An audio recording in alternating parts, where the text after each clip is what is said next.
então, pelo meu celular para colocar a matrícula, porque o meu chat aqui no computador não funciona direito. Mas aí você vai ficar pelo celular, é pior. Coloca, Não, eu entro e saio rapidinho. Já estou gravando já. Não, ele não digita. Perfeito. Dá um trimelique aqui, não sei o que acontece. Eu vou entrar e saio. Já botei lá no grupo que a gente já está começando. Acho que a gente já pode começar já. O Lucas entrando.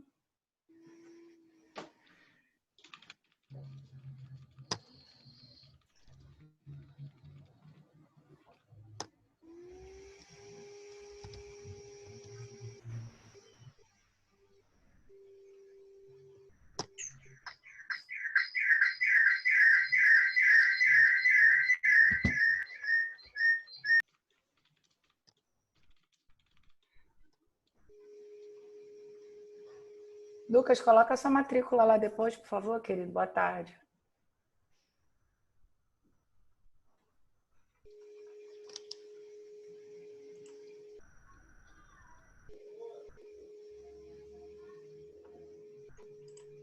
Tá bom, Maria Cláudia, a gente aguarda.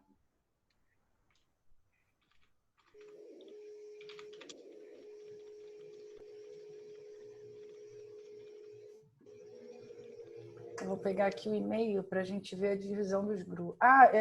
Aproveitando para lembrar para vocês que eu acredito que daqui umas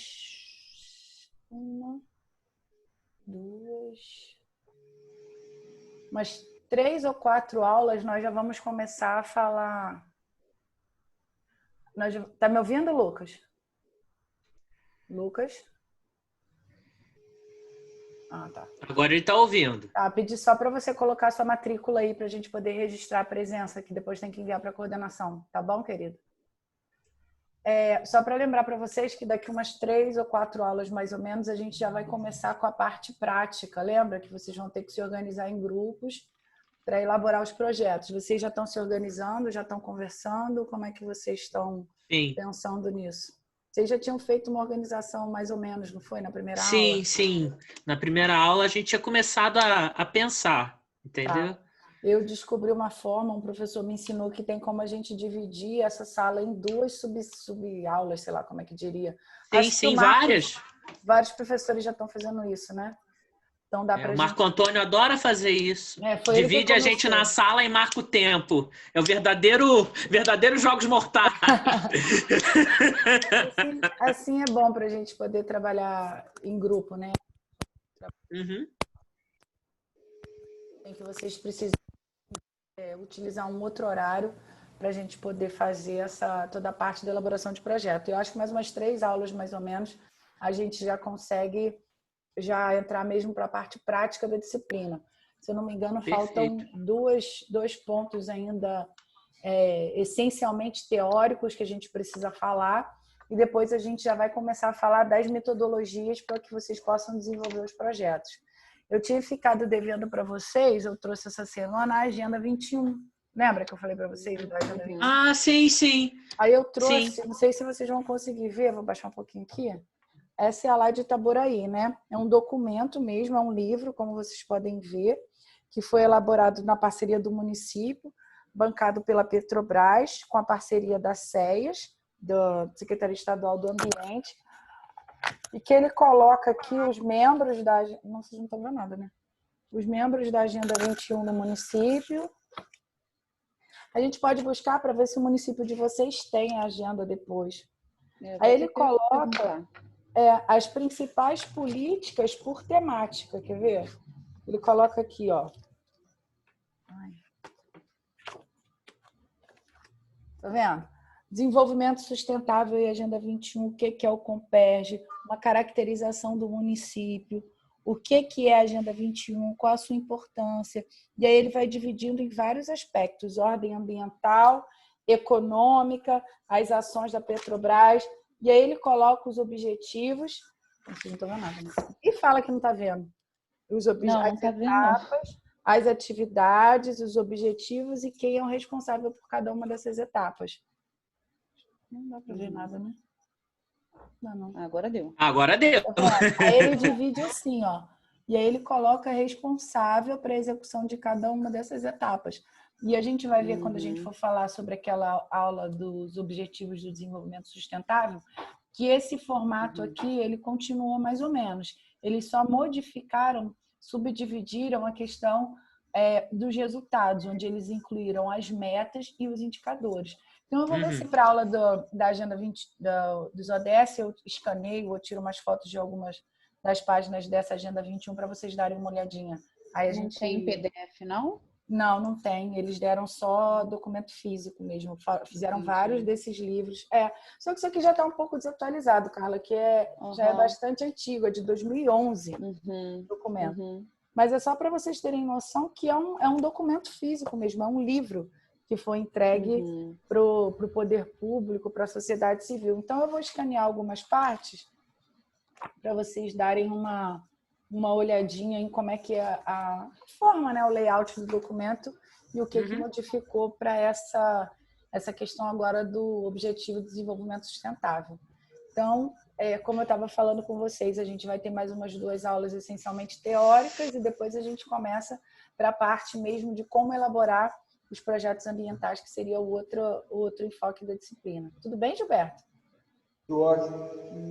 Então, vamos lá. Eu falei nada para não atrapalhar, tá, professor? Eu entrei calado por causa disso. Estou vendo, tá caladão. Tudo Tá ótimo. caladão.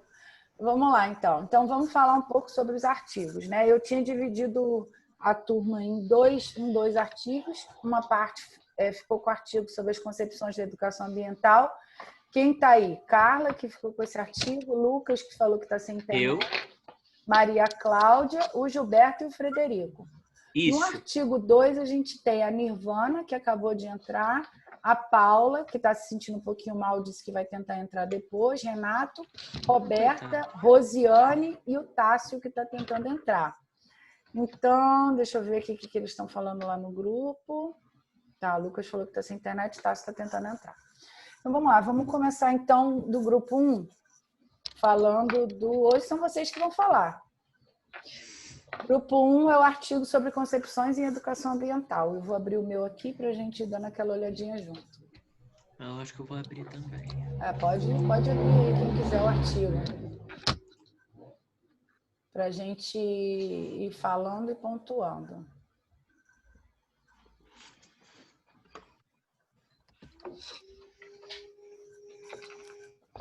Quem quer começar? Vocês lembram qual foi a temática da nossa última aula? Vocês lembram sobre o que nós falamos na última aula? A última aula já tem um tempinho, né? Hein, pessoal?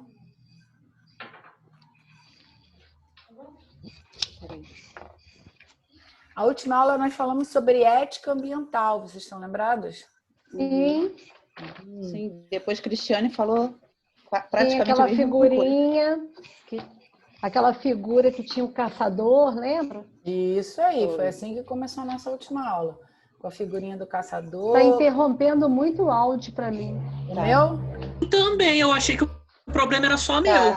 Será que Eu acho que é a internet. Tá muito dando, ruim. meio que tá dando umas picotando. pancadinhas no microfone, alguma coisa assim. Tá picotando. Calma aí, pessoal. Melhorou. Aqui o microfone. Agora melhorou. Agora melhorou. Melhorou. Sim. Acho que é o meu microfone aqui do celular. Qualquer coisa eu tiro. Eu tiro falando com vocês só pelo computador. Vocês estão ouvindo bem agora? Sim. Sim. Então, a nossa última aula foi justamente essa, né? Foi aula falando sobre ética ambiental, falando um pouquinho sobre biocentrismo, falando daquela Antropocentrismo, isso aí. Sobre as intervenções ambientais. Nós finalizamos a aula falando sobre as intervenções ambientais, lembra? Eu mostrei aquela foto linda lá de Dubai. Sim. Sim. Da Marise, exatamente. O Fred lembrou da história da Marise. Sim. Então, nós terminamos falando sobre isso. Então, a gente vai falar sobre um artigo agora que ele está relacionado com essas concepções, com as visões diferentes da educação ambiental. Vamos lá, Fred, começa você, que você trabalhou bem esse artigo. Eu achei muito legal. Sinceramente, eu achei muito interessante, só que, para mim, faltou um pouquinho ela falar mais do último grupo. Sim, Porque eu achei que ela discorreu muito bem sobre o grupo conservacionista, aquela visão utilitarista da natureza. Eu achei que ela explicou muito bem aquela a ideia mais presente da educação vertical, aquela coisa muito expositiva, que a gente gosta muito de bater nesse negócio de educação expositiva, né? Que isso não funciona muito bem. Grupo 1, né? Esse você está falando do grupo 1, né? Sim. Que é o conservador. Uhum. Sim, o conservacionista. Conservador. Isso, o grupo conservador. Isso, eu confundi com um conservacionista, enfim. Mas eu achei muito bem explicado. Quando ela fala da introdução dos fatores sociais, também achei bem interessante, só que eu achei que ela precisa. Eu pensei que eu devo procurar o trabalho completo, porque eu achei também que faltou alguma coisa. Uhum. Ela falou que a concepção do ambiente ela é entendida como um sistema aplicando fatores sociais. Mas achei que ela não desenvolveu isso muito bem no artigo. Ela não explicou quais fatores, quais conceitos da antropologia são colocados, quais conceitos da sociologia são colocados. E a parte de transformação dessas metodologias de transformação social, também eu queria mais. Não é uma crítica, eu sei que o artigo é um resumo, mas ele deixou um gostinho. Eu queria que explicasse mais, entende? Mas eu achei bem interessante, ao fim e ao cabo, e também achei muito legal que ela não recorreu a um padrão bibliográfico de classificação, né? Ela resolveu desenvolver uma tipologia própria. Eu achei isso muito fascinante. Exatamente. Eu gostei. Mas você conseguiu entender principalmente as principais formas, os principais conceitos dentro da educação ambiental? Sim. As diferentes... Essa divisão verdade... entre conservador, social e político, eu achei que ficou bem clara. Porque ela não entra muito nos detalhes específicos dos tipos. Ela vai classificando em grupos menores dentro de um grupo maior. Exatamente. Eu achei isso bom. Porque também eu acho que se ela abordasse cada coisinha especificamente, fizesse um quadro explicando tudo detalhadamente, eu acho que não ficaria tão interessante. Eu acho até que a proposta explicar dela... esses conceitos gerais foi bem legal. Acho até que a proposta dela era justamente essa, né? Fazer um compêndio de toda a bibliografia, de toda a temática e classificar em 3 grandes grupos. Não é isso? Sim. Fala, Carla. Porque eu acho exatamente isso, assim, até mesmo para o pessoal do outro grupo entender, né? Que diz que tem muitas concepções de educação ambiental, não tem fechado uma definição, porque envolve vários aspectos. Exatamente. Né? E foi isso que o Frederico falou. Né? Aí tem um conceito de meio ambiente, tem linhas de reflexões variadas, tem a reflexão das pessoas com essa questão da transformação social também e tal.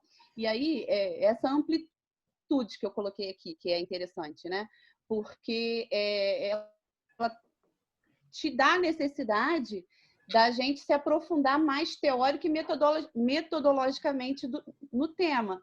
Né? E essa divisão dos grupos que ela fez, ela sinaliza exatamente isso, mas como o Frederico falou, tem algumas situações ali nos grupos que ela coloca, que ela cita, né, o estudo dela, mas ela não faz assim eu acho que, não sei se falta mesmo o estudo na totalidade, para a gente poder entender melhor ali, porque ela só cita e aí a gente não consegue compreender direito o contexto amplo, né? Acho que foi mais essa coisa aí que o Frederico falou, que eu concordo com ele também. Deixa eu perguntar só uma coisa para vocês dois que estão participando agora nesse momento. Vocês chegaram a ler o outro artigo? Não, eu não deu tempo. Tá aqui, mas eu não li. Não consegui ler, por mais que eu quisesse, eu não consegui ler. Tudo bem, tá. Só isso também, professor. Só li o que era do meu grupo. Você tá nesse primeiro artigo de concepções ou no outro? Eu estou nesses concepções. Tá, então você tem alguma coisa a acrescentar? Pode falar.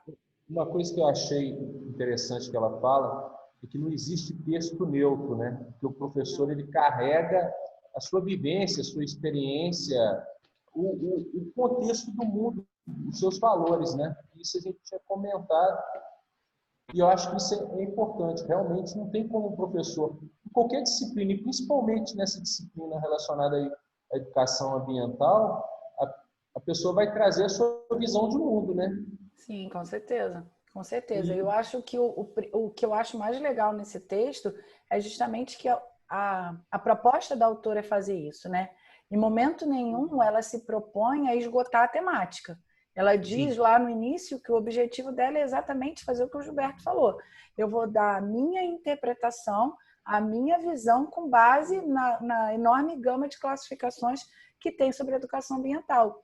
E a gente, assim, vocês sabem, eu não sou pedagoga, não tenho nenhuma formação nessa área de educação mais formal, mas a gente sabe, conforme o nosso dia a dia, que é exatamente isso.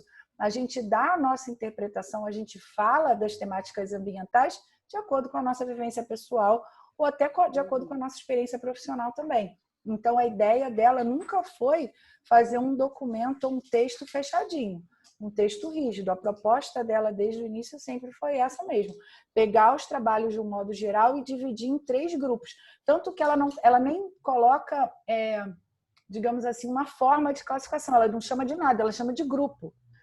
Sim, isso é verdade. Isso é verdade. Assim, ela não tem proposta nenhuma. A proposta não é classificatória, a proposta não é organizacional, não é nada, é grupo.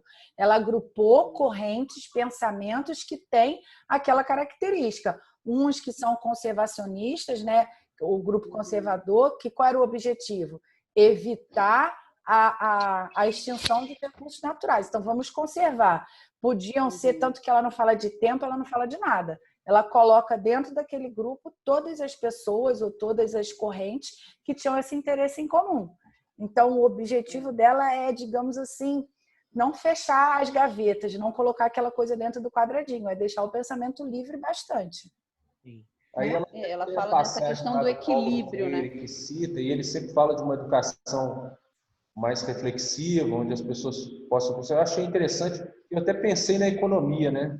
Na economia você vê aí a mesma situação e visões muito diferentes, né? Porque as visões de mundo são muito diferentes. De repente você vê um economista que tem uma visão totalmente o contrário do outro e dentro daquele mundo ele acredita naquilo, né? Por mais absurdo que aquilo possa ser. E ele tem ser, explicações para aquela crença dele, né? Sim, sim. Eu achei bacana. Aí fala da relação do homem com a natureza, e eu lembrei da sua aula, aquela que o homem se coloca no centro e a natureza só serve para ele se ela trouxer um benefício. E eu lembro, embora eu não seja muito velho, seja na faixa de 40 anos, mas eu lembro que quando eu era criança eu via muito essa questão. Você ia em algum sítio, as pessoas tinham a natureza como algo que tinha que trazer lucro, né? A ideia era só essa, né? Se não tivesse lucro naquela atividade, não era uma... Não tem sentido. Não tinha sentido, né? A gente, às vezes, até hoje, né? Você vê uma planta, a pessoa pergunta, mas você está plantando isso para quê? Ela dá o quê de comer? O que você está plantando aí na sua terra? Ela não vai dar nada de comer, então não tem O ser humano é muito complicado nesse aspecto mesmo. Mas vocês É importante a gente pensar isso, que isso não é uma coisa nossa, isso não é uma coisa de um grupo de pessoas. Isso tem toda uma corrente filosófica de estudo que vem há séculos registrando isso na nossa sociedade, né? Então, não é uma coisa desse grupo de pessoas, não, isso já vem registrado na gente já há muito tempo. Não é isso? Foi isso que o Gilberto falou que percebeu. Eu gostei muito do texto, tá? Que bom. Gostei muito.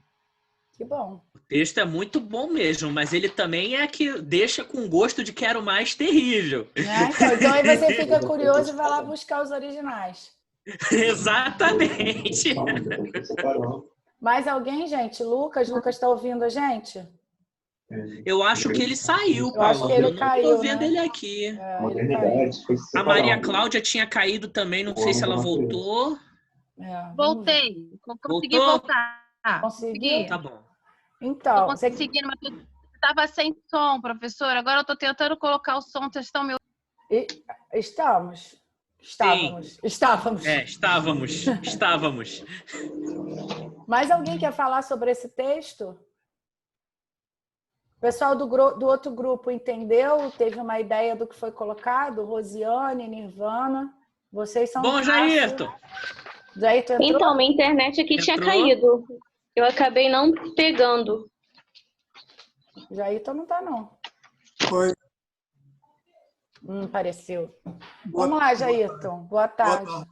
Você é desse primeiro grupo, né? Sim. Então, fala um pouquinho do que você achou do texto para a Nirvana que ela não conseguiu pegar, para ver para ver se ela consegue entender o texto e aí os meninos vão complementando. Tá bom, Nirvana? Tá bem. Você tá me vendo? Eu tô. Sim. Tá bom. Vamos. Não, tudo bem. Eu vou abrir o meu texto, porque é o seguinte, é que eu sou crítico, tá? A tendência minha é ser crítico. Eu acho que a educação ambiental ainda tem que evoluir muito e tem que seguir o caminho epistemológico,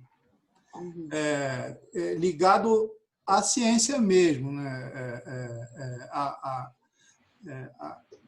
Eu acho que tem muita...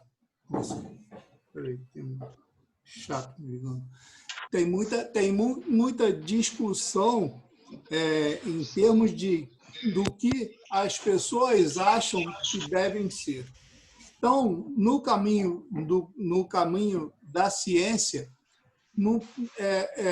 o achismo ele sai um pouco de lado, porque ele caminha em função do tempo que está ocorrendo. Então, ele é função da evolução do que aquela ciência está tratando naquele momento. Não sei se eu estou conseguindo me explicar. Então, quando você restringe a sua discussão dentro da ciência, você acaba enxugando uma porção de discussões que ficam reverberando e sobrando para os lados.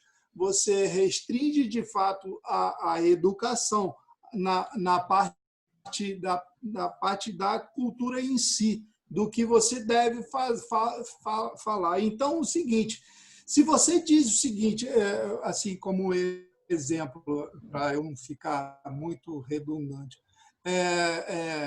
se você está dizendo que você, fazendo uma aula ou uma exposição o tipo de degradação num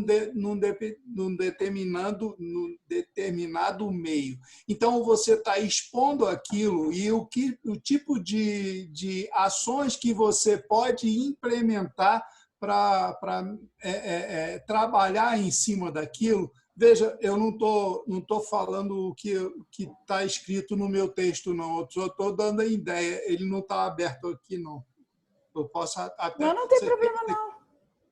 Não quer que eu abra, não? Você que sabe. Tá bom. Não, tudo bem. O holofote é seu, meu amigo. Eu estou dando a ideia do que eu escrevi. Porque você pediu um resumo, eu fiz um resumo, só que dentro desse resumo, a gente precisa comentar. E o comentário ele é função daquilo que você está escrevendo. Não adianta você simplesmente enxugar o que o autor está falando. Você acaba dizendo que o cara está correto ou não. Na verdade, ninguém é dono da verdade nenhuma, né? E você, de repente, pode ser que, criticando, você atinja mais a verdade do que ele, mas chegue mais próximo da verdade do que ele. Então, voltando lá, o exemplo que eu estava dando, por por exemplo, no caso de você tratar um certo ambiente que foi atacado pelo homem e tudo, e você começa a dizer não, você começa a expor o tipo de tratamento que você deve dar para aquele ambiente. Uhum. Aquilo que você está expondo nessa aula de educação ambiental, ela vai se restringir aos tipos de árvore, o tipo de equipamento, o tipo de química, a coisa da meteorologia, a coisa adstrita à ciência só. Então, não vai de... Agora, se você... Claro, que se você continuar expandindo a sua aula e entrar nos vieses econômicos e tudo bem, você continua dando a sua aula, mas de forma pragmática, não fica sobrando para os lados, discutindo coisa que não interessa, porque isso pode ser que amanhã não seja a mesma coisa. Sim. Né? Então, dentro da concepção científica, essa concepção epistemológica, vou conseguir falar.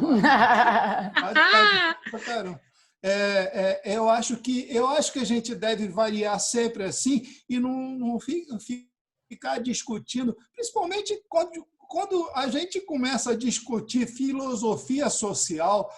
Não é sacanagem, não. O negócio não vai para frente, o nego começa a falar, todo mundo pensando coisa diferente e você não anda. Educação ambiental, para mim, não funciona dessa forma, tá? E tenho dito, né? Então, concordo. Não sei se deu uma ideia. Deu uma Perfeito. ideia que você não gostou do texto, foi isso? Desculpa. Era para gostar, né? Não era para nada. Não era para gostar de nada. Era para a gente conversar e discutir. Só aí. Olha, Nirvana, só o Jairton que não gostou do texto, tá? O Fred disse que gostou e a Carla disse que gostou. Foi só o Jairton que não gostou. Eu concordo plenamente com o Jairton, mas, por outro lado, eu gostei do texto. Tá certo. Mas ele tem razão. Essa questão de quando você vai ensinar alguma coisa, você se basear naquele conteúdo programático batido é muito complicado. Você tem que mostrar o básico, os rudimentos de cada campo que você está abordando, mas você também tem que mostrar o estado atual das discussões. Deixa eu perguntar uma coisa para vocês. O que é educação ambiental para vocês?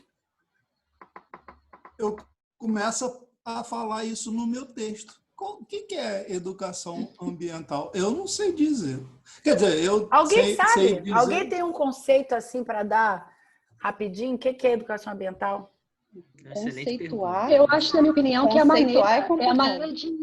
Eu acho que é a maneira de comportar e interação com o meio ambiente, o meio que você vive. É a maneira de você se comportar, né? Tem a ver um pouco também com a ética ambiental, né? Que a gente vai falar daqui a pouco.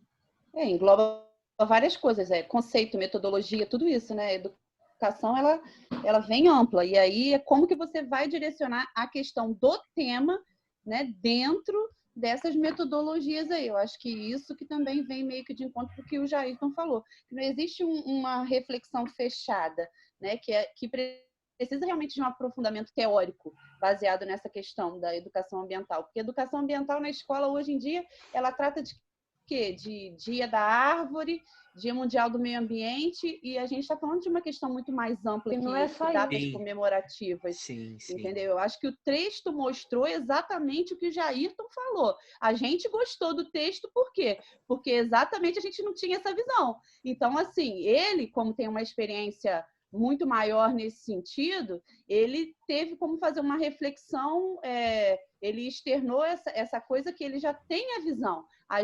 Eu pelo menos não. Então, assim, eu estou engatinhando, gostei do texto, porque ele realmente mostra para a gente que a gente não tem nada fechado em relação à educação ambiental. Então, o que mais mostra que não tem é essa questão que a Paloma até trouxe nas outras aulas, né? Desse histórico aí, tanto da Agenda 21, que não conseguiu fechar, e por que não. Então, assim, eu acho que foi mais ou menos por esse caminho aí. Eu gostei por conta disso. Eu acho que... reflete... Paloma, eu acho que a educação... Pode falar alguém. Rosiane, olha só, eu acho que a educação ambiental, não só ambiental, a educação de maneira geral é um processo contínuo, né? Exatamente. De todos. E é uma maneira de você inserir no indivíduo o comportamento dele perante o ambiente que ele vive. Então, tem que ser uma educação permanente, contínua e permanente, de maneira a impactar nas condições de sustentabilidade, de preservação, entendeu? Do meio ambiente. Eu acho que é isso. Mais alguém? Exatamente. Mas tem que ser uma coisa introjetada, né? Que esteja no indivíduo e não que seja externa. Vou pegar os meus alunos e vou catar o lixo da rua. Legal, aquele dia ele catou o lixo da rua. E aí, o que ele aprendeu? Exatamente, até porque educação é um processo interno, né? Exatamente. Educação é uma questão de você com você mesmo. É cíclico, exatamente. Então, é muito complexo. E até essa questão do Jairton que ele levantou, das diferentes concepções que têm que ser abordadas dentro do processo de educação, o próprio desenvolvimento do conhecimento humano é uma tentativa do ser humano de entender qual é a porcaria do lugar dele no universo. E que a gente não entende nunca. Que a gente não entende. Então, isso tem que estar dentro do processo da educação, seja ela ambiental ou seja ela qual for.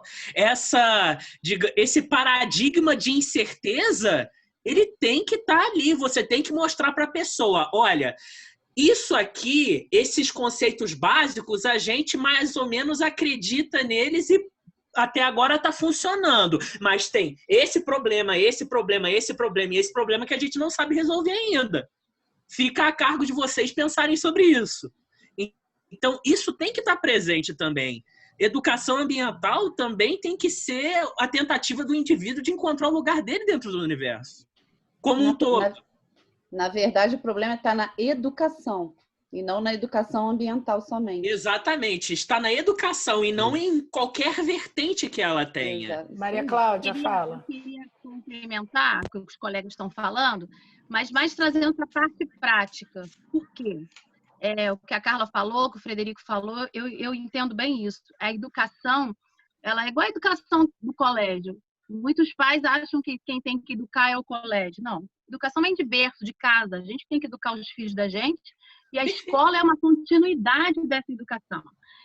O meu projeto, que eu batalho muito, já tem 2 anos que eu queria entrar no mestrado por conta disso, é um projeto de desassoreamento do Rio Paraíba do Sul. E o que é isso, professora? É a falta de educação do povo, de jogar lixo às margens do rio. Porque se tivessem educação, não estaria do jeito que está o nosso Paraíba do Sul ali em Barra do Piraí. Precisaria, a gente está batalhando um projeto de lei, sendo obrigatório, uma coisa que é de preservação do meio ambiente, de não jogar lixo às margens do rio. Não precisaria disso. Exato. A gente precisa fazer uma lei que obrigue as pessoas a não jogar. Mas é o básico do meio ambiente, da preservação, da educação que vem de berço, de casa. Não jogar lixo, porque vai fazer o quê? Vai poluir o nosso meio ambiente, o nosso ecossistema. Mas isso é o que a Carla falou, é educação. É de cada um, que o Fred falou, vem de dentro de você, com o seu meio ambiente, com o seu vizinho. Isso é no dia a dia. Então, eu estou batalhando muito pelo projeto, que eu acho que eu vou ter que ir mais por aí, pela sala da educação. E o texto me despertou isso, professora, nesse sentido, de a gente ter essa consciência individual, para que a gente possa melhorar o meio ambiente, né? A vida, o dia a dia. Na minha rua, eu moro numa rua no centro da cidade, em Vassouras. Eu fui intitulada Doutora do Lixo aqui, porque o prefeito, há 8 anos, tentava tirar o lixo da minha rua. Em frente da minha casa tem um terreno baldio. E a população resolveu que aqui era o lixão, em frente da minha casa. Eu mudei, professora, tinha rato, barata, escorpião, tudo que você imaginar, cavalo parado ali. Eu virei 2 câmeras para o lixo. Na minha casa eu coloquei câmeras, virei para o lixão. Eu parei, sem brincadeira, na mudança. 3 caçambas de lixo eu tirei por minha conta. De lixo. Tinha até sofá jogado, colchão, tudo. Educação do povo. Uma rua residencial que só mora médicos, pessoas com padrão social mais ou menos, e jogavam lixo todinho da rua aqui, professora. O prefeito tentava há 8 anos. Aí eu, Fred, coloquei câmeras viradas para o lixo. Uhum.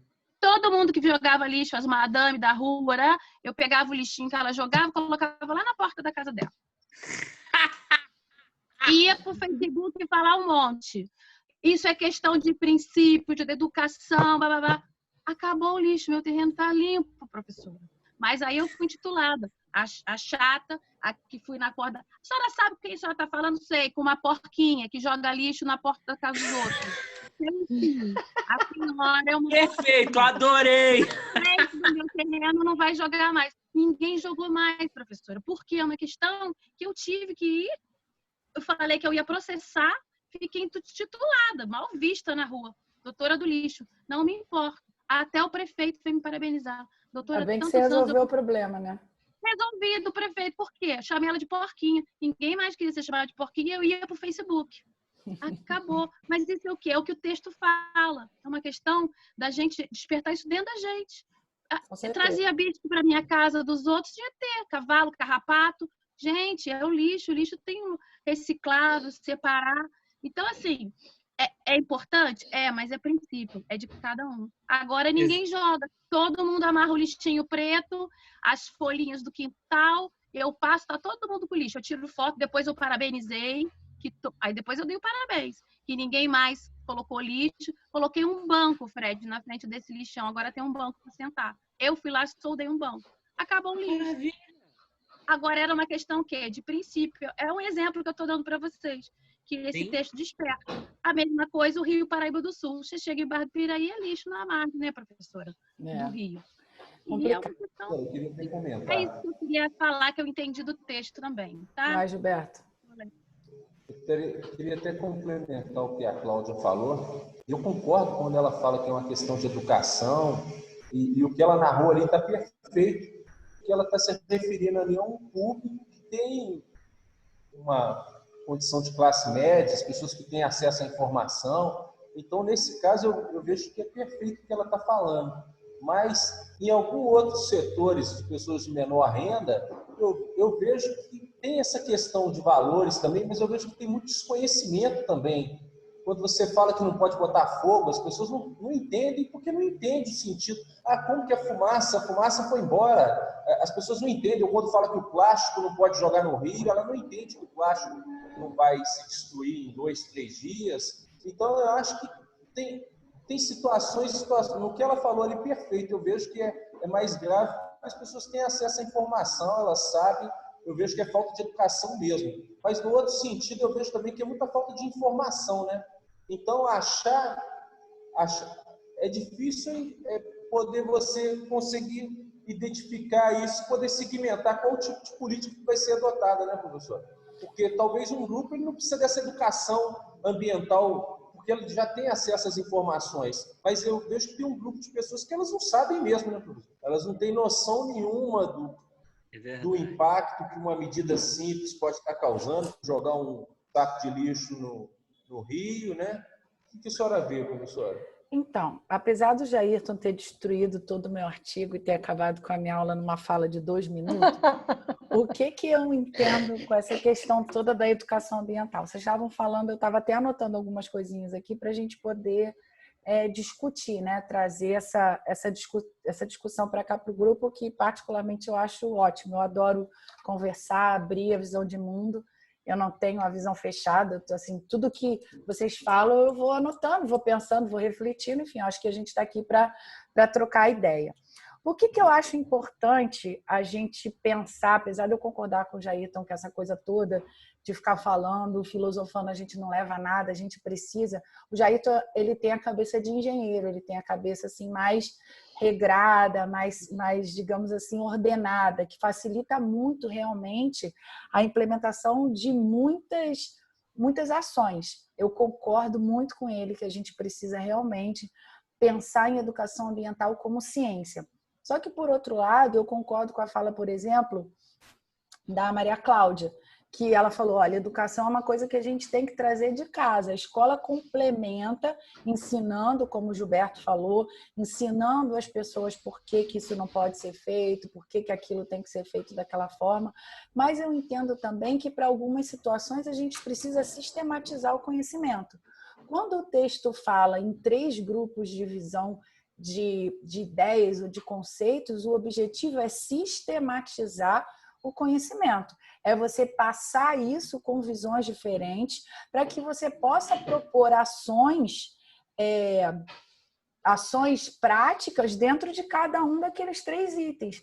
Claro que é uma forma de classificação arbitrária. É uma forma de classificação que a própria autora coloca que ela se utilizou, ela buscou uma forma de recurso para subdividir o pensamento dela nesses 3 grupos que, se a gente parar para pensar, como ela coloca lá, conservacionismo, ecologismo social e o grupo político, a gente pode pensar em 3 formas de ação ou 3 linhas de ação para que a gente possa desenvolver os projetos, todos de vocês, se vocês pararem para pensar um minutinho ou outro, o projeto de vocês, de alguma forma, vai encaixar nessas 3 grandes linhas de ação. E o objetivo dela foi esse. Foi simplesmente sistematizar a forma de ação. E eu acho que o que a gente tem que fazer com a educação ambiental é mudar paradigma. A gente tem que mudar princípios e paradigmas da população. A função da educação ambiental não é ensinar a reciclar. A função, se vocês estão esperando isso dessa disciplina, já era. Se matricularam na disciplina errada. Eu não vou ensinar ninguém a reciclar, eu não vou ensinar ninguém a reutilizar, a gente não vai aprender nada sobre duração de resíduo no tal. Claro que isso é assunto, são temáticas que são pertinentes à nossa temática maior, que é a educação ambiental. Mas a gente está aqui para aprender a pensar. Aprender dia da árvore, aprender dia do meio ambiente, aprender dia disso, dia. Isso é outra temática. Isso é outro. A gente já passou dessa fase. Nós aqui, nosso grupo, a gente já não está mais nessa fase. A gente está na fase de pensar projetos, de pensar políticas, de pensar mudanças que nós, que somos influenciadores, cada um dentro do seu grupo, podemos propor. Então, assim, o papel dessa disciplina é exatamente isso mesmo. É a gente trazer a discussão, visões diferentes, cada um com a sua experiência pessoal, com a sua experiência profissional, para a gente trazer aqui para discutir. Então, no fundo, eu concordo com tudo que todos vocês falaram, cada um puxou um pouquinho a corrente para o seu ponto de vista. Eu não sei se o outro grupo conseguiu entender qual era a visão mais direta desse artigo, né? É um artigo... O outro eu acho que é mais filosófico até do que esse, o outro que fala de bioética, eu acho muito que mais. Vai filosofar muito mais. Ainda bem que o Jairton caiu nesse, não caiu no outro. Graças a Deus também. Senão hoje a discussão seria em torno da epistemologia e não do meio ambiente. Aí ia ferrar, porque eu não entendo nada dessa parte, aí eu ia ter que só concordar com a cabeça. Mas brincadeira, tá, Jairton? É sempre, você sabe que eu gosto muito de conversar, eu gosto muito dessas contribuições. Alguém me chamou aí. Eu, Tássio. Diga, Tássio. Professora, pensando nessa questão de sistema do ensino, né? Eu não tenho um background na parte de biologia, né? Como a maioria dos colegas aqui, então eu tenho algumas dúvidas em relação ao tipo de ensino, né? Que é dado, porque parece que ou você é de exatas e não tem nada a ver com biologia, ou você é de biologia e não quer saber de exatas. Eu digo isso porque eu sou alguém com background de computação e ninguém entende por que eu faço, por exemplo, algo dentro do meio ambiente, né? Das ciências ambientais. E isso poderia ser dito, né? Eu acredito que eu tenha lido no artigo, isso se dá pela forma de divisão das disciplinas, como, por exemplo, se você estuda física, você estuda só física e não envolve isso, como, por exemplo, o meio ambiente. Ciências sociais ciências da natureza, que não tem nada a ver com ciências sociais, que não tem nada a ver com ciências exatas, né? Então, isso poderia ser, essa consciência, essa falta de consciência se dá pela própria escola, pelo sistema de ensino, não fazer um vínculo entre as disciplinas? Muito provavelmente sim, né? Porque quando a gente vê o histórico na questão da educação ambiental, quando a gente vê o histórico, nós vimos isso na aula passada, né? De há quanto tempo as disciplinas ou a disciplina de educação ambiental ela tem sido trabalhada, né, na graduação e na pós-graduação, no ensino fundamental, a gente vê que isso tem pouquíssimo tempo, isso tem menos de 20, 30 anos. Então, 20 não, porque a gente já está em 2020, mas 30, 35, 40 anos. Então, a gente vê que os professores de hoje, provavelmente os meus professores e os seus professores, eles não tiveram essa formação. Então, a falha está na formação da geração anterior. A geração que nos ensinou, que nos deu aula, não teve uma visão, digamos assim, mais holística do conhecimento, não teve uma visão transversal de educação ambiental. É como a Carla falou, a gente trabalha educação ambiental ainda, comemorando o Dia da Árvore, fazendo lixeira colorida na escola e a gente acha que isso é educação ambiental. Então, na verdade, a gente vê, a população ela não sabe. Eu acho que hoje em dia eu reluto muito em falar sobre a população não sabe, sobre falta de conhecimento. Eu não gosto muito disso porque eu acho que a gente hoje tem muita informação. Nós que estamos beirando os 40, 30 e poucos anos, nós temos muito mais informação do que a minha mãe tinha. Você não quer. Exatamente, só que a gente não usa aquilo. A gente recebe a informação, só que a gente não tem, muitos grupos, claro, não tem capacidade disso aí, processar a informação. Então, a gente sabe que aquilo não pode, mas a gente insiste e continua fazendo errado e a gente não consegue explicar por quê. Sim. E eu concordo com você, Tássio, que talvez seja isso mesmo, seja uma falha no processo educacional. Eu sou da parte... de interesse também, né? Não tem interesse também. A hora que as pessoas começarem a entender que existem disciplinas ou que existem assuntos que eles são transversais, que eles devem permear todas as disciplinas. Por exemplo, a gente tem problema, eu tenho o trabalho de uma aluna que eu estou orientando no mestrado daí da universidade, que ela tem uma dificuldade enorme de conscientizar os profissionais que trabalham num posto de saúde, numa UBS, sobre a separação do lixo, do resíduo. Desde o assistente de serviços gerais, auxiliar de serviços gerais, ao médico. Ela tem uma dificuldade enorme. Você vai me dizer que um médico não sabe que ele não pode jogar a seringa contaminada no lixo de papel? O cara sabe, pô. Se o cara sabe identificar uma doença, como é que ele não sabe que isso não pode ser colocado? Então, mas o Tássio está falando dessa questão aí do sistema de ensino e eu concordo muito com ele que o erro está meio que por aí mesmo, entendeu? Mas só que, assim, tudo em educação demora muito tempo. Então, como a gente tinha falado, hoje em dia, isso é verdade. A gente começou esse processo aí da BNCC, da Base Nacional Curricular. Hoje ela vem estruturada de outra forma, não é mais estruturada da forma que você falou, física, vou estudar somente esses assuntos e acabou, eu não vou engendrar em outra disciplina. Não, a BNCC está mais organizada por campos de experiência, sabe? Ela tem um outro formato, mas até você ensinar o professor a compreender a BNCC, já são 10 anos que ficaram para trás e isso só vai acontecer em 2030. E aí, quando você chegar em 2030, aquilo demora muito. Já acabou. Exatamente. Então, assim, é uma coisa muito demorada e que vai vir de encontro com o que a Paloma falou. Interesse, as pessoas não têm interesse, as pessoas não querem estudar, as pessoas se bastam de um conhecimento lá do magistério, elas não querem ter... Aqui na rede de Miguel Pereira tem pessoas que não têm faculdade, com todas as possibilidades que o serviço público dá de pagar metade da faculdade, de tudo isso, a gente tem pelo menos aí uns 5% de professores que não têm faculdade. E tendo, inclusive, a possibilidade de ganhar mais, porque a gente tem plano de carreira, entendeu? Então, isso vai muito do desinteresse. Não que o Estado não tenha essa visão, que não tenha visto que isso tudo acontece. O Estado vê, existe essa questão da gente estudar, da gente produzir documento, da gente fazer formação, mas, infelizmente, as pessoas ainda estão muito aquém do que a gente espera, sabe? A expectativa. Aí nós voltamos ao problema do ímpeto individual da educação que a gente falou lá no começo. Isso aí é triste, sabe? É uma complicado. constatação que, nossa, eu fico... Dentro da computação, a gente eu fico assim, né? Pensando por que não se aplica a computação até enquanto se ensina nos outros campos. Porque a computação é uma atividade meio, ela não é uma atividade fim. Mas parece que a computação... Exatamente. E ela fica presa dentro dela mesma, criando técnicas para ela mesma, entende? Aí você tem grandes recursos para poder aplicar no meio ambiente, no que for, em qualquer área. Em tudo. Não e fica agarrado dentro dela mesma. Não é só a questão como você está falando, da computação, não. Quando a gente pensa em educação ambiental, também isso está em todas as ciências. Tanto que a gente tem aqui uma turma com várias profissões.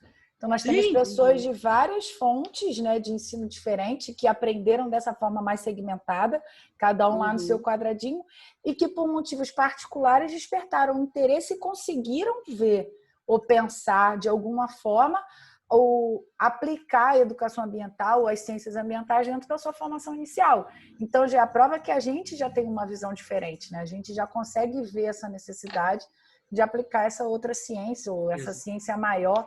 Assim, é engraçado, eu tenho uma visão uma coisa assim, meio gráfica na minha cabeça, que toda vez que eu penso em educação ambiental, me lembra um guarda-chuva. É sempre isso que vem na minha cabeça. É um guarda-chuva aberto, onde está tudo ali embaixo. Onde ela entra, onde ela cabe, onde ela é permeada em qualquer ciência. Um médico pode trabalhar com educação ambiental, um economista, um biólogo, um engenheiro, qualquer um pode pegar essas características, essas informações, esses conhecimentos da educação ambiental e colocar dentro da sua profissão, e colocar ali dentro do seu dia a dia. Então, quando eu tenho essa coisa gráfica na cabeça da educação ambiental, sempre me vem um guarda-chuva, onde tudo cabe ali, onde ela está em todos os lugares, onde ela pode estar dentro de qualquer ação. Certo? Alguém mais quer comentar esse texto? Exatamente. Daí, então, te convenci? Convenceu. Eu tenho uma visão que educação ambiental é assim, uma série de protocolos que você não pode sair dele. Então, tem que fazer o certo, você só pode fazer o certo, não pode fazer errado. Pois é, mas o que eu acho é que educação ambiental não tem certo e errado. Educação ambiental é uma ciência que está em mutação, é uma ciência que está sendo construída. Nós estamos ainda, como você mesmo disse, nós estamos criando o certo e o errado, porque o certo e o errado ele está relacionado com cada necessidade. Cada sociedade tem uma necessidade, cada grupo étnico tem uma relação com a natureza. É uma relação entre dois seres vivos que estão em mutação eterna. Então, assim, por exemplo, o que a gente já comentou aqui. Matar um animal para se alimentar é certo? Eu preciso matar um animal para me alimentar? Não, eu não preciso matar um animal. Hoje eu tenho várias formas de proteínas de me alimentar de outras formas. O índio, ou um caçador, ele precisa, talvez ele precise. Então, assim, é uma ciência que está sendo criada, é uma ciência que está em mutação. Então, por isso que é importante a gente tentar olhar sobre todos os aspectos, tentar olhar do aspecto político, tentar olhar do aspecto econômico, como você mesmo bem lembrou. Então, assim, cada sociedade e nosso planeta está cada um no momento. A gente precisa preservá-lo, mas está cada país, cada comunidade, cada sociedade, como a gente quiser, está num momento diferente. Então, a relação é diferenciada. Certo? Exatamente. Beleza? Exatamente. E voltando um pouco na perspectiva do Jairton e do Tássio, essa questão da especialização dentro dos campos das ciências é uma perspectiva muito confortável. Porque conforme você vai se especializando, você vai adquirindo uma gama de conhecimentos muito grande sobre aquele assunto delimitado, e isso te dá uma impressão de universalidade que é extremamente confortável. Isso é um problema que está acontecendo dentro da ciência desde o início do processo de especialização dos campos, no finalzinho do século XIX. E só que para a atuação profissional, isso funciona. A especialização para a atuação profissional funciona. Só que quando você joga isso para dentro do campo do conhecimento, isso é muito complicado. Porque, por exemplo, um exemplo que me é muito próximo, um átomo. Eu posso estudar o átomo utilizando física. Só que dentro da física, você tem N tipos de estudos diferentes de átomos. Você tem a perspectiva quântica, você tem a perspectiva clássica, tem a perspectiva moderna, você tem princípios de incerteza, você tem paradigmas interpretativos. Só dentro da própria física, você já tem diversas maneiras de entender um átomo. Quando você migra para as outras ciências, por exemplo, como é que a química vê um átomo? É completamente diferente. Como é que a biologia vê um átomo? É completamente diferente. Por mais que o conhecimento seja especializado, se você não dialogar com as outras abordagens, você não entende do que você está falando. Então você concorda que cada vez menos a gente precisa ser especializado? Sim. Sim. Na verdade, o meu projeto o projeto da minha dissertação, ele foi baseado justamente nisso. Por isso que eu o chamei, inclusive, de o erudito e o cientista. Eu queria estabelecer essa diferença entre paradigmas. Aquele que consegue conversar com todos os campos e aquele que se foca na maior quantidade possível de uma única especialização. E, a partir desse paradigma, estabelecer um contraponto. E partir desse contraponto para criar uma abordagem pedagógica, porque eu não acredito que seja possível entender minimamente alguma coisa dentro de uma perspectiva especializada. Hoje em dia a gente vê, acho que Jairton, que acho que é um pouco mais velho do que a gente aqui no grupo, a gente vê que a gente precisa de profissionais especialistas, mas também um profissional que só saiba aquilo, ele no fundo ele não consegue sobressair, ele não consegue... isso é muito bom. Eu percebi muito isso, porque eu fiquei a minha vida inteira na Fiocruz. Eu saí da Fiocruz formalmente, oficialmente, tem 3 anos. Foi quando eu caí no mundo real, que eu acabei mestrado, doutorado, foi onde eu fui trabalhar na secretaria, foi onde eu fui trabalhar na universidade. Então, até então, eu achava que o mais importante era você ir afunilando. E aí, quando você cai no que eu dito que é o mundo real, você vê que aquela coisa é bem ao contrário. É importante você ter um conhecimento específico, mas é isso que você está falando. Se você não conseguir compreender onde o teu pontinho está inserido no universo, meu amigo, o mundo te engole. Isso, exatamente. Não tem lugar para especialista para tudo. E na educação ambiental é a mesma coisa. Num determinado momento da sua vida, você tem que ser especialista. Só que você começa a crescer e você chega um momento que você vai ser coordenador. Nesse momento, tem que saber de tudo. Você tem que enxergar de uma perspectiva holística. Exatamente. E aí você tem que saber realmente o que está acontecendo. Você tem que saber um pouquinho de tudo. Exatamente. E aí é nesse momento que a gente entende que precisa realmente entender as coisas. E a perspectiva um pouquinho. E a perspectiva... Agora, pode falar. O que o Frederico está falando aí é filosofia, eu não entendo. Entende, sim. O Jairton é uma figura. O Jairton é o perfeito paradigma do que eu estou falando. Excelente engenheiro, entende tudo de solo, mas ele entende de toda a história da região. O cara é impressionante. O Jairton é esperto, ele se faz de bobo para não falar nada pra gente. Né? Paloma, ele dá banho na aula de história ambiental. Muita discussão não consigo. O cara é quase um erudito do século XIX. Ei, Fred. Ei, Fred. Ele quase tira a cadeira da Irenilda. Ele quase tira a cadeira da Irenilda. Cara, aquela dona sabe tudo. Essa questão do problema da especialização, eu estava até conversando com a Irenilda no ano passado, ela quase me bateu, mas no final ela concordou. Eu falei com ela, Irenilda, o especialista está se tornando obsoleto, Irenilda. Dentro da dinâmica atual do conhecimento, no mundo, o especialista está se tornando obsoleto. O especialista ele foi muito bom dentro de um recorte determinado dos anos 40 até o finalzinho dos anos 80, 90. O especialista está se tornando obsoleto agora. Hoje em dia isso está muito complicado mesmo, mas é o que o Jairton falou. Chega uma hora que você precisa, um momento da sua vida, que você entende que você não pode saber só de uma coisa. Senão você fica estagnado. Você fica parado ali e você não consegue crescer, porque você não tem conhecimento.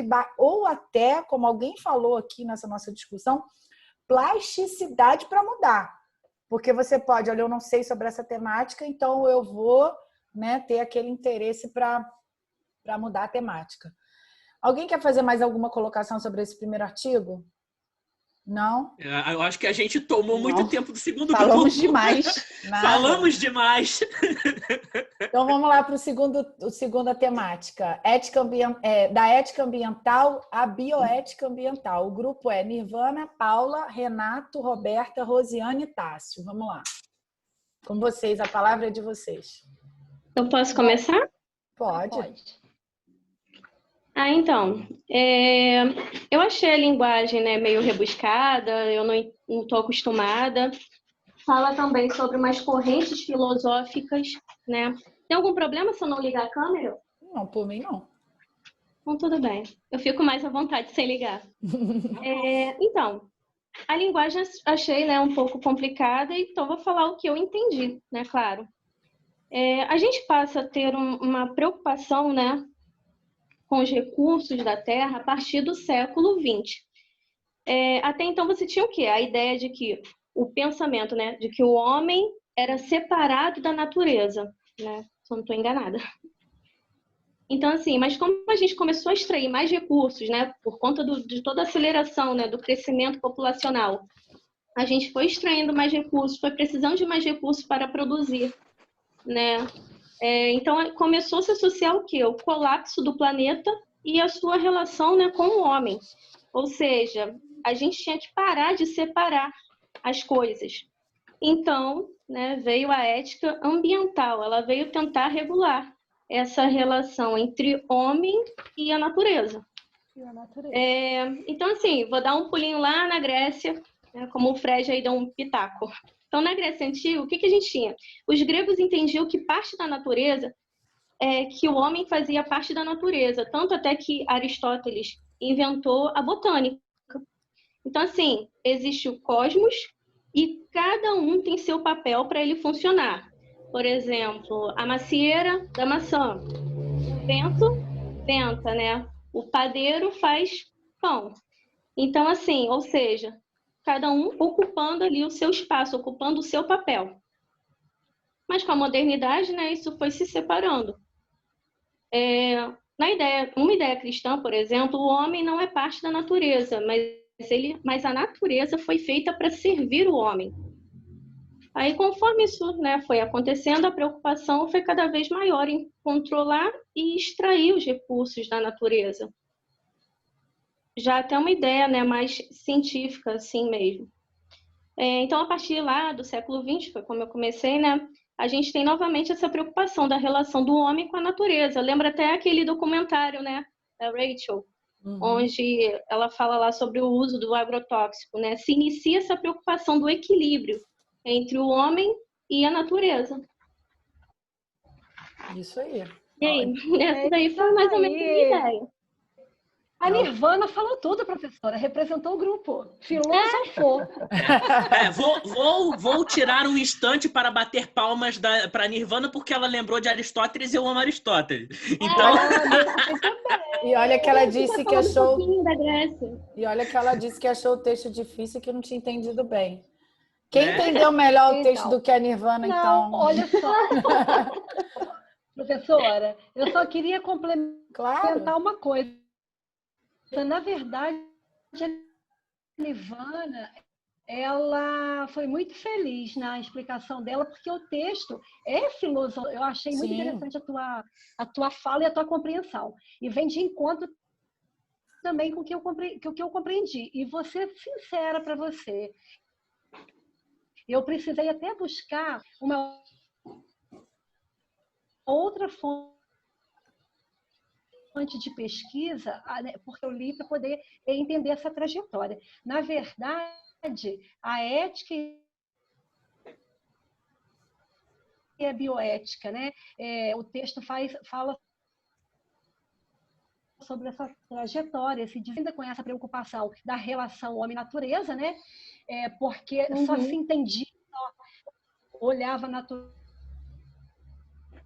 como um meio de o que você tirar dela, e depois começou a bioética, que foi introduzida para se fazer pensar qual o tipo de comportamento que o homem está tendo em relação à natureza e o que isso pode ser gerado, entendeu? Então, tem várias citações aí. Tem uma citação de Potter, né, em 1989, que eu acho que foi uma que mais assim que trouxe com a Unesco em 2005, onde isso tudo se concretizou. Então, eu acho assim, muito interessante a trajetória mesmo, dessa relação mesmo. Começou com a ética e a preocupação com a bioética. É um processo construtivo, né, crescente, como a educação ambiental que a gente falou agora há pouco no primeiro texto. Então, estão interligados, não tem como tirar disso, e é um processo crescente, contínuo, entendeu? É isso. Alguém mais quer complementar? Ô, professora, esse artigo me lembrou um artigo da, acho que é Elizabeth Ramos, que a gente havia lido. Comentava também um pouco sobre a história. Vocês conseguem me ouvir bem? Eu estou ouvindo falhando. Só um minutinho. Ver se pode melhorar. Minha conexão está um pouquinho ruim. Melhorou. Ok. Aí o artigo da Elizabeth, né, só para complementar, porque nem tem mais o que ser dito, e ele fala sobre começando lá na questão dos índios, né, do antropomorfizar a natureza, né, a questão mística de tornar a natureza parte do homem, o homem parte da natureza. Aí depois vem pela ideia de Agostinho, que é citado, né, como uma referência do cristianismo, a ideia do homem, da natureza servir ao homem, mas o homem existir também para cuidar da natureza, né? Só que aí depois entra um quê de ganância do ser humano para poder, né, você ter um abuso maior da natureza. Então, é só uma mão, né? Acaba saindo do cristianismo que entende como uma mão dupla e vem para uma mão única, onde a natureza somente serve ao ser humano e ponto final, né? E aí até cita também esse outro artigo da Elizabeth, fala sobre que na época medieval começou-se a quebrar, né, de fato, o relacionamento entre os dois. E é interessante porque eu queria até fazer esse texto também entra um ponto político, né, do vínculo entre os movimentos sociais com a questão ecológica, com a questão do meio ambiente. Eu achei bem interessante. No artigo da Elizabeth, o outro artigo, fala a respeito de Marx, é uma tentativa de recuperar o entendimento, porque Marx entendia que o homem só ia se compreender, né, socialmente depois que ele se entendesse com a natureza, ou dentro da natureza. E é interessante que esses artigos somente falam do lado do espectro mais à esquerda, né, o espectro político mais à esquerda. E nenhum deles comenta do espectro político mais à direita, sendo que se tocou no ponto do vínculo entre social, né, político e meio ambiente, não tem nenhum tipo de argumentação da parte da direita. Como é que fica esse ponto no lado da direita política? Porque o artigo enfatiza isso também, né, a questão do ecofeminismo, né, a mistura do feminismo com a questão ecológica. Alguém sabe responder por quê? Porque a direita política, ela é, por definição, são as camadas sociais ligadas ao capitalismo. Então, as castas políticas que mandavam, eles ficavam, isso vem na época da Revolução Francesa, 1789, e onde o rei era o centro da mesa, o lado direito era a igreja e o pessoal que mandava, né, os patrões e tudo, e o lado esquerdo era sempre o povo que sentava assim, a posição em relação ao rei. Então, por isso que a gente diz que a direita ela fica sempre trabalhando o aspecto econômico. Então, sempre, de uma certa forma, visando o lucro. E a esquerda, como classe proletária, ou então ligada ao povo, trabalha mais essas questões mais filosóficas, culturais e tudo. Em função disso daí, mais ou menos essa ideia que eu conheço.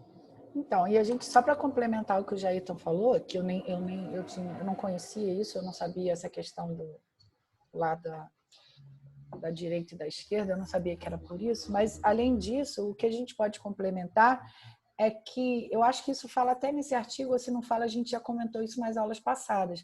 Na verdade, todo o movimento ecológico, ele sempre esteve ligado aos movimentos sociais.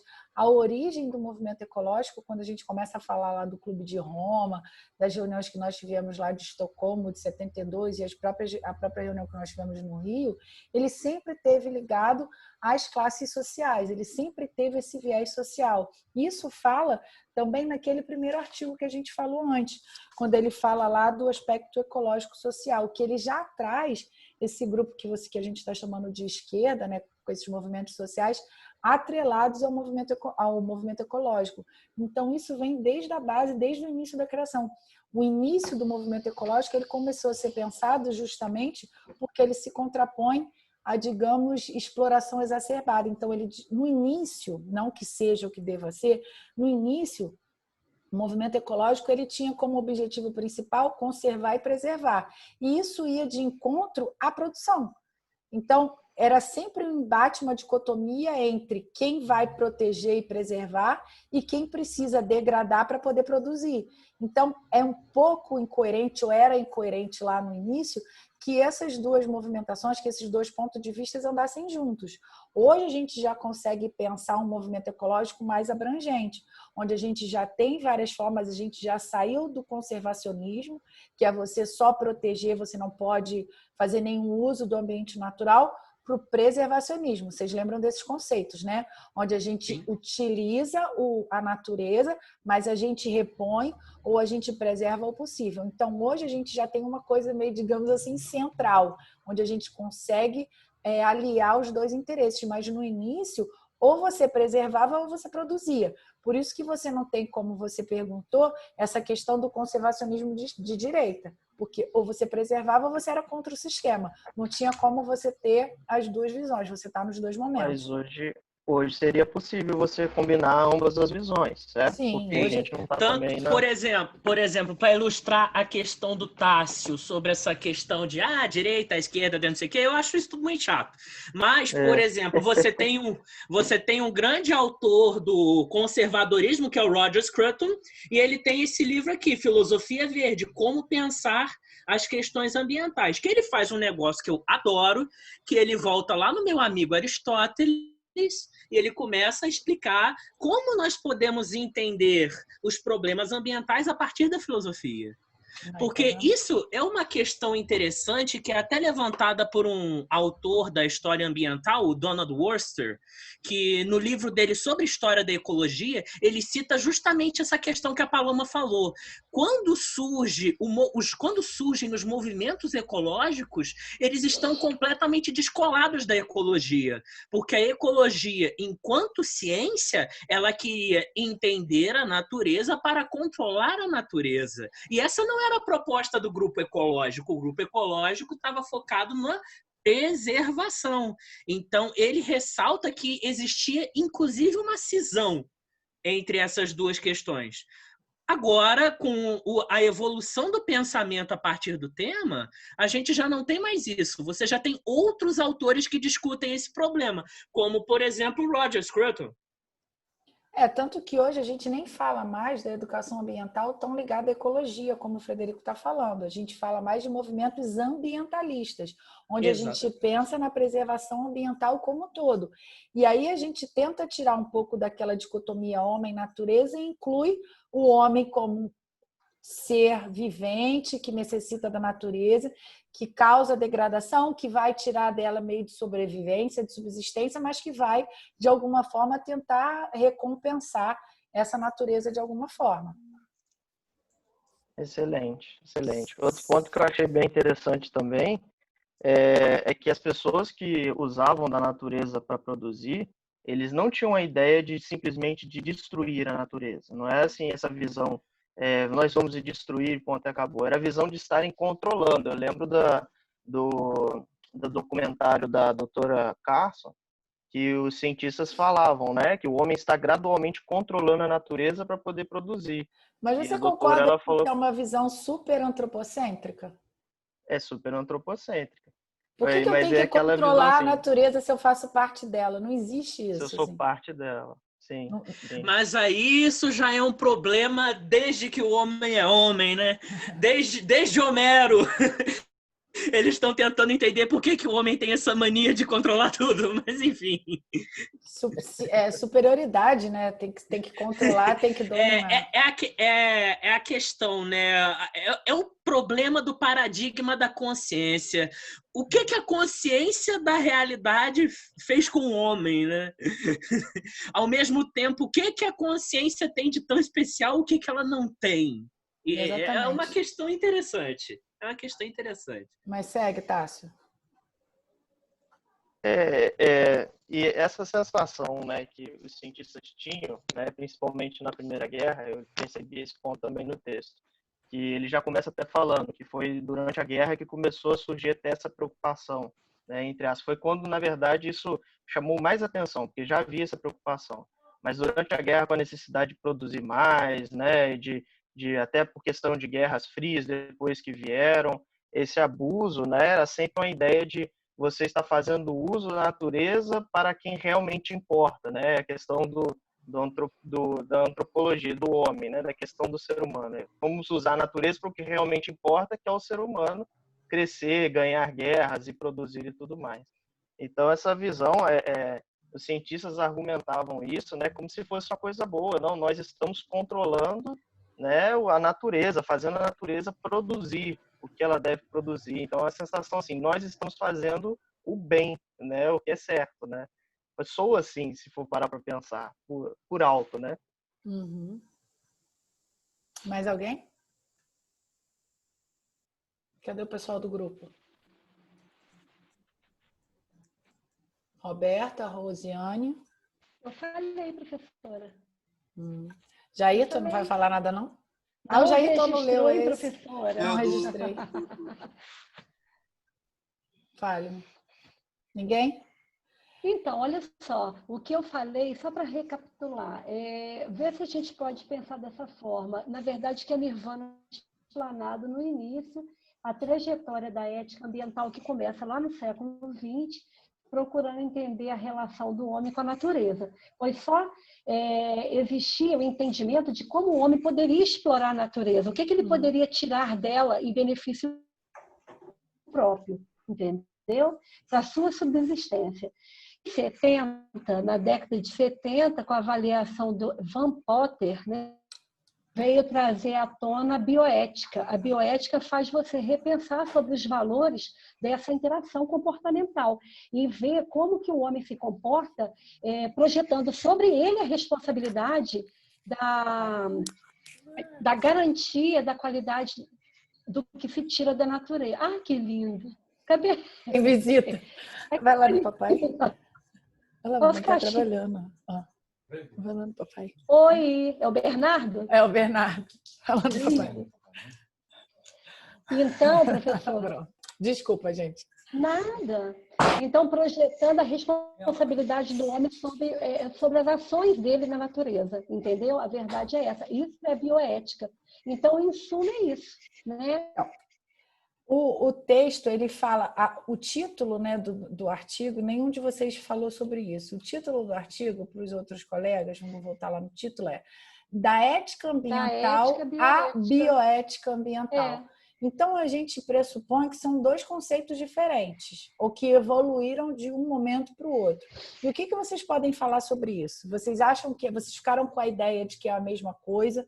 Vocês ficaram com a ideia de que... O que vocês utilizariam? Qual o termo que vocês utilizariam? Bioética ou ética ambiental? Bioética seria um vínculo, né, entre as duas ciências, né? Ciências humanas e as ciências biológicas. Não sei se eu estou correto. Então, ela tenta ligar, né, vincular as duas ciências, fazer aquela...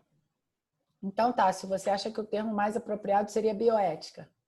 Eu também acho que seria um resgate, como o próprio termo fala, resgatando as concepções ambientais e as concepções ecológicas como um todo. Eu acho. Oi? A impressão que eu tive é que a ética ambiental está dentro da bioética. Tanto é que a bioética ela fala sobre a clonagem, as células-tronco, a extração de recursos, né, no campo da bioética. Então, assim, experimentos em animais parece que, né, engloba, a bioética parece que engloba e a ética está dentro da bioética. Uma está inserida na outra. Então, alguém mais quer falar? Eu acho que é o contrário. Eu entendo que bioética é uma disciplina nova, alguma coisa que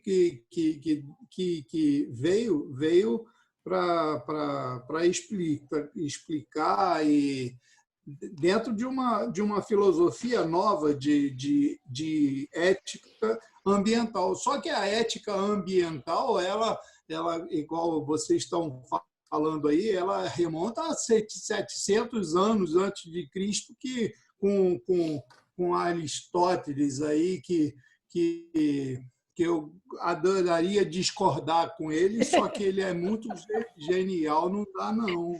Não dá para bater em Aristóteles. Olha que tem gente tentando há muito tempo. Depois vocês falaram em Santo Agostinho, Tomás de Aquino, Marx, não dá para discordar, os caras são muito geniais. Mas eu acho que ética ambiental é uma coisa que abrange tudo. Eu acho. Mais alguém? Pode ser opinião mesmo. Para quem não leu o artigo, o que vocês acham? Nós já chegamos a falar um pouquinho na aula passada. Nós falamos na aula passada sobre ética ambiental. E aí? Todos os microfones no silencioso. Todos os microfones desativados. Bom, a única coisa que eu tenho a acrescentar ao problema é que a parte mais interessante, ao mesmo tempo a parte mais aterradora da ética, é justamente essa volatilidade do assunto. Desde quando Aristóteles escreveu a Ética Nicômaco até os livros de John Stuart Mill e Jeremy Bentham sobre ética, o problema da ética é o mesmo e ninguém consegue responder e os problemas sempre voltam e essa é a questão. É uma questão cabeluda.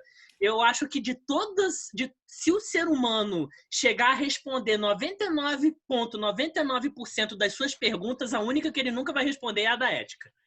É porque eu acho que ética é uma coisa particular, é pessoal, está inserida ela sofre influência de vários aspectos, assim, é uma coisa individual, e você definir o que é individual é impossível. É muito complicado, são parâmetros demais. Exatamente, cada um com a sua realidade dos seus professores. Diga.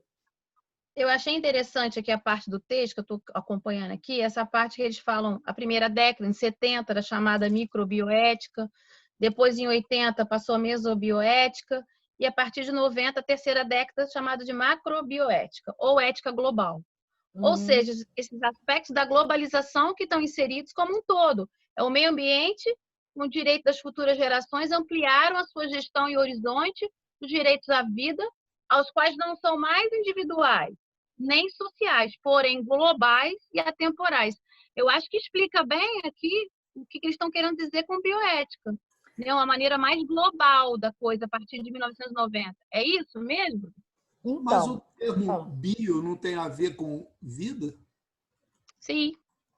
Sim. Então ele é uma chave muito menor do que a ética ambiental. É por isso que ele fala no texto, a gestão do horizonte dos direitos à vida, a coisa mais abrangente, mais global. Então, mas o que vocês têm que lembrar, o que a gente tem que ter em mente é o contexto que esses conceitos existiam. Quando a gente fala dessa época de bioética, a visão ainda era mais antropocêntrica. Então, a gente falava da ética que que relacionava o homem como ser superior com relação ao resto do universo. Então, era considerado como se aquilo tudo fosse uma relação ética, mas, na verdade, era uma relação de como o homem ele se relacionava com as outras formas de vida e não como ele influenciava ou como as suas ações impactavam no meio ambiente. Então, na verdade, hoje... Egocentrismo. Exatamente. Hoje, quando a gente fala de bioética e de ética ambiental, quando a gente fala de ética ambiental, a gente está falando de uma visão um pouco maior. A gente está falando de uma visão macro, das formas como todas as relações entre seres vivos, incluindo o homem como uma partezinha desse grande universo, se relaciona exatamente e influencia no meio ambiente. Então, hoje, quando a gente fala em ética ambiental, a gente está falando daquela visão biocêntrica. Vocês lembram daquele slide? Deixa eu ver se eu consigo botar aqui para vocês verem. Compartilhar a tela. Esse aqui. Deixa eu ver se vai. Estão vendo aí? Apareceu? Tá. Então, Apareceu. quando a gente fala de ética ambiental, a gente está falando disso aqui, ó. Tá vendo? Do equilíbrio, da visão igual, da forma com que o homem se relaciona, como ele influencia e como ele sofre os efeitos da relação com os outros seres vivos. Quando a gente fala de bioética, a gente está falando de relações mais, digamos assim, médicas, de relações um pouco mais, vou usar científica, mas bem entre aspas, mas não tanto econômicas, não tanto sociais. Quando a gente fala de ética ambiental, a gente está falando uma coisa um pouco mais abrangente. Nesse contexto do trecho que a Maria Cláudia leu, ele está no contexto lá atrás da década de 70. Vou sair daqui para a gente voltar, para poder voltar lá para o artigo, para a gente poder olhar. Que foi esse pedacinho aqui que ela leu. Nesse contexto e por esses motivos, Potter propôs em 1970 que a bioética, como um campo de conhecimento voltado para o estudo da sobrevivência da civilização humana, no contexto de sobrevivência de todo o planeta, buscando superar a dicotomia entre os extremos de um antropocentrismo e um biocentrismo, que dominavam as ciências médicas e a ética ambiental. Então, ainda estava se discutindo essa questão, ainda não tinha esse bioecocentrismo bem registrado. Ainda se pensava muito nessa visão antropocêntrica. Lembrem-se que década de 70, início da década de 70, foi quando aconteceu a Conferência de Estocolmo, 1972, onde se começou a falar em respeito ambiental, em comportamento ambiental, em biocentrismo. Então, nessa época, década de 70, que essas temáticas, esses assuntos todos vieram à tona. Então, hoje, quando a gente fala dessa relação do que a gente está tratando aqui, a gente fala com mais frequência da ética ambiental.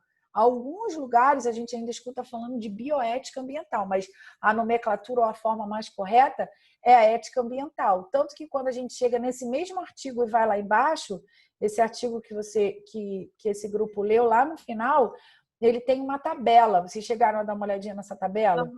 Ele tem uma tabela das palavras mais buscadas. E a gente vê lá que uma das palavras, não, como é que fala? Das expressões, né, nesse caso. A expressão mais buscada para a gente traduzir essa temática é aquela lá, ó, bioética ambiental, que ainda continua sendo muito utilizada em alguns casos como sinônimo de bioética, mas quando a gente fala de bioética ambiental, a gente está utilizando esse conceito mais moderno do bioecocentrismo. Ficou claro isso para vocês? Ficou. Por que no Brasil eles chamam de ética de intervenção, professora? Por que essa nomenclatura diferenciada? Porque a diferença da nomenclatura é a mesma coisa. Na verdade, é uma questão só de nomenclatura mesmo. Porque a ideia é para você tentar minimizar ou você tentar mensurar, na verdade, os impactos, né, da produção econômica, da economia, do desenvolvimento social, do desenvolvimento econômico, dessas perspectivas no meio ambiente. Então, entra com essa nova linguagem, mas a visão é mais ou menos a mesma, o princípio é mais ou menos o mesmo.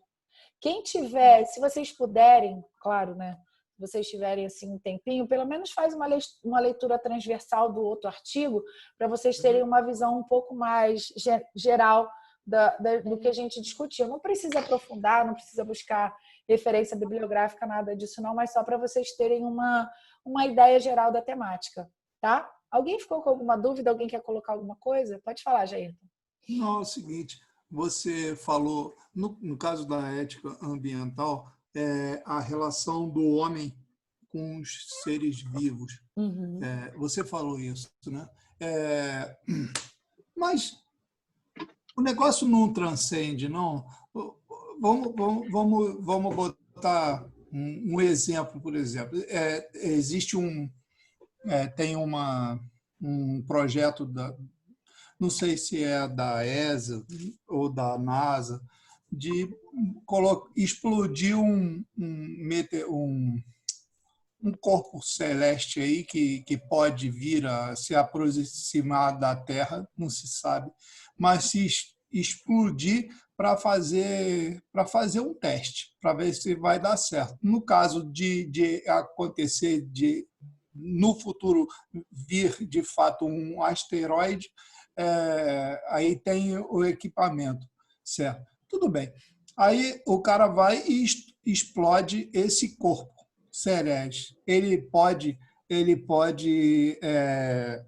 de repente, sem saber, influenciar numa porção de coisas no universo que tem a ver com o andamento da vida.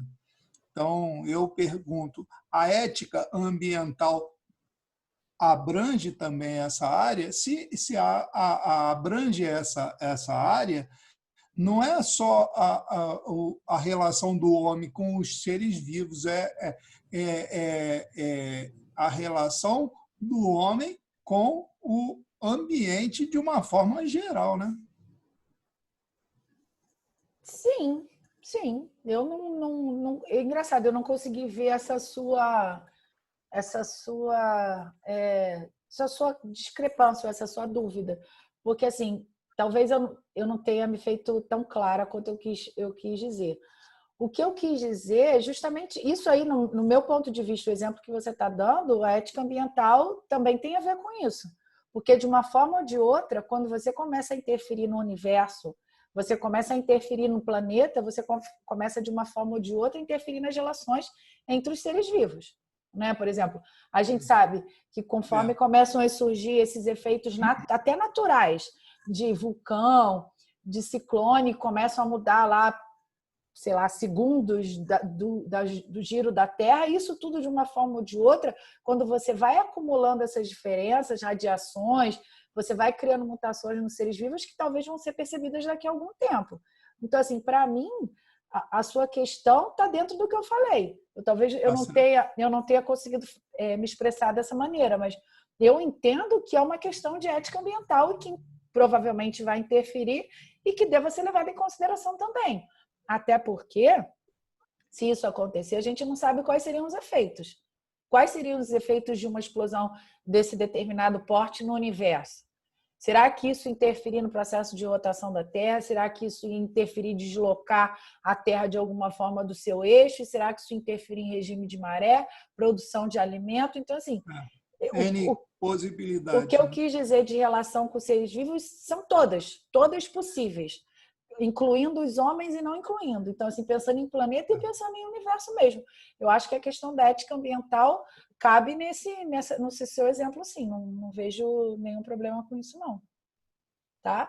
Paloma, diga-me. Só para poder ver se eu consegui compreender isso tudo. A ética ambiental é uma questão maior, aonde o homem não é visto como o centro né? Ele faz parte do ambiente da natureza, como qualquer outro ser. Tanto é que ele não é colocado no centro. Isso. Na verdade, essa visão antropocêntrica ela é uma visão antiga. A gente está estamos tentando mudar, né? Já desse ponto antropocêntrico para o bioecocêntrico, onde a gente precisa manter todas essas relações que o Jairton falou, que a gente estava comentando aqui, no mesmo nível de importância. Então, o objetivo é isso. A gente não rebaixou o homem, a gente está subindo tudo no grau de importância. Tá. E a bioética, ela seria uma evolução, digamos assim, desse processo da ética ambiental, voltado mais para essa parte da... como é que eu vou te dizer? parte científica, médica. Das experiências, dos experimentos. Isso. Não é isso? Eu não gostei muito da palavra evolução. Eu não gostei da palavra que você colocou como então, evolução. Vamos lá. Eu quero entender melhor. Evolução parece sempre que é uma coisa menor que está partindo para uma coisa maior, né? Que está melhorando. A palavra evolução é isso, evoluir é isso, né? A gente começa num ponto e tem como objetivo chegar num outro. É isso que quer dizer evolução. Eu não vejo assim como uma evolução, não. Eu vejo como um pedaço de um bolo. Você tem um bolo maior com vários tipos de relações ali dentro que precisam ser considerados, precisam ser postas na mesma balança, precisam ser mensuradas, porque a gente sabe que a gente vai continuar degradando o meio ambiente, a gente sabe que a gente precisa de recursos naturais, mas a gente está, através de avanços tecnológicos, buscando outras formas de minimizar esse dano e de aumentar ou de recompor, se isso for possível, a natureza. A parte da bioética é uma relação um pouco mais médica, digamos assim, é uma coisa um pouco mais científica, um pouco mais mensurável, uma coisa um pouco mais... É um pedaço mesmo dessa ética ambiental. É uma parte, digamos assim, das relações entre os animais, é uma coisa um pouco mais... Pode ser médica, veterinária, nesse aspecto. Não sei se ficou claro para você. Os experimentos, né, que se tiraria disso, não é isso? Isso. É como se fosse a ética ambiental a mãe, a célula master, isso, não é isso? Isso. E a bioética partindo da... entendi. Entendeu? Alguém mais tem mais alguma colocação? Vocês ficaram com alguma dúvida dos textos? Tirando o Jairton, que não gostou, alguém reclamou dos textos? É brincadeira, tá, Jairton? Eu sei que sua colocação foi ótima, fez a gente pensar e olhar por um outro prisma, né, da visão da temática. O Jairton é o nosso 10º homem. Só uma dúvida. Eu fiz o resumo no caderno. Tem que mandar por e-mail, então? Tem. A gente vai até falar sobre isso. Digitar, tá. Você que sabe. Eu prefiro o digitado, que é melhor para a gente ler. Algumas pessoas não conseguiram entregar o resumo por escrito a tempo. Então, eu vou dar mais uns dias para vocês aí, para vocês entregarem. O Gilberto, eu vi que você já enviou. Mas eu não li ainda. Gilberto e Fred enviaram. Então, eu vou dar aí, de repente, você enviou? De repente, até segunda-feira para vocês enviarem. Não chegou aqui, não. Seu e-mail, não? Não. Eu tenho do Fred. Chegou. Acabou de chegar, atualizou.